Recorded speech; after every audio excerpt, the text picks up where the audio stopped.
Assalamualaikum dan salam Malaysia Madani.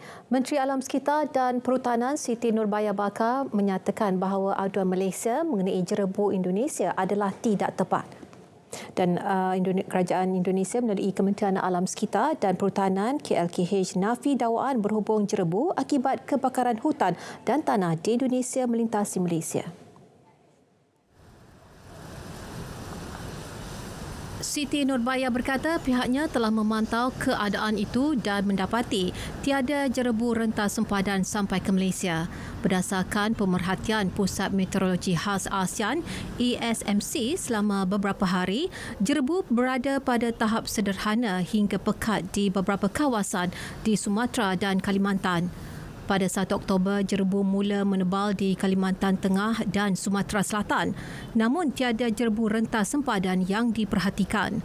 Berdasarkan pemerhatian satelit juga, imej taburan jerebu di wilayah Indonesia sepanjang 3 hari itu menunjukkan jerebu dikesan di beberapa kawasan di Sumatera dan Kalimantan. Arah angin lazim di Indonesia biasanya dari tenggara ke barat laut dan timur laut dan tiada jerebu rentas sempadan dikesan. Kedua-dua sumber mengesahkan tiada jerebu rentas sempadan berlaku. Pasukan Keselamatan Turki menahan 20 orang yang didakwa ada kaitan dengan kumpulan militan Kurdistan yang mengaku bertanggungjawab ke atas letupan bom bunuh diri Ahad lalu di Ankara. Kementerian Dalam Negeri Turki menyatakan kesemua suspek ditahan di Istanbul dan wilayah Kirikale, timur Ankara. Parti Pekerja Kurdistan PKK yang diharamkan mengaku bertanggungjawab atas serangan itu. Pada Ahad malam, tentera Turki melancarkan serangan udara ke atas PKK di utara Iraq. Dalam operasi itu, senjata dan peluru dirampas. Pihak tentera menyatakan bahawa sejumlah besar pengganas juga berjaya ditumpaskan. Agensi berita ANF yang ada kaitan dengan PKK mengesahkan serangan tersebut. Serangan turut merosakkan infrastruktur awam. Biro Meteorologi Australia BOM mengesahkan September bulan paling kering di Australia sejak pemantauan dimulakan pada tahun 1900 dengan purata hujan kebangsaan 4.83 mm. September menyaksikan anomali positif berterusan tekanan paras laut purata yang membawa keadaan bebas awan ke kebanyakan negara. Walaupun sebahagian besar daripada 2/3 selatan Australia melaporkan hujan di bawah purata, hanya kawasan kecil di negara itu menerima hujan melebihi purata untuk bulan tersebut.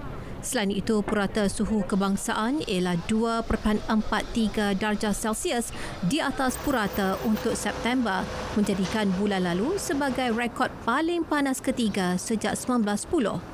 Biro Cuaca menekankan bahawa September ini adalah paling panas dalam rekod Australia Barat dan September yang kedua paling panas dalam rekod untuk New South Wales, Victoria dan Australia Selatan. Selepas 60 tahun beroperasi, Belanda akhirnya terpaksa menghentikan pengeluaran gas di medan gas terbesarnya di Eropah. Medan tersebut yang terletak di wilayah Groningen ditutup pada 1 Oktober. Keputusan untuk menghentikan pengeluaran gas dibuat kerana risiko gempa bumi. Bagaimanapun, pada Jun, telaga gas mungkin dibuka tahun depan sekiranya musim sejuk ekstrim melanda. Medan gas Groningen yang terletak di utara Belanda dijumpai pada tahun 1959 dan pembangunannya bermula pada 1963. Rizab awal gas dianggarkan 2.9 trilion meter padu. Medan gas itu merupakan sumber utama bekalan gas ke Eropah Barat Laut selama bertahun-tahun. Dengan itu, sekian berita. Assalamualaikum dan salam hormat.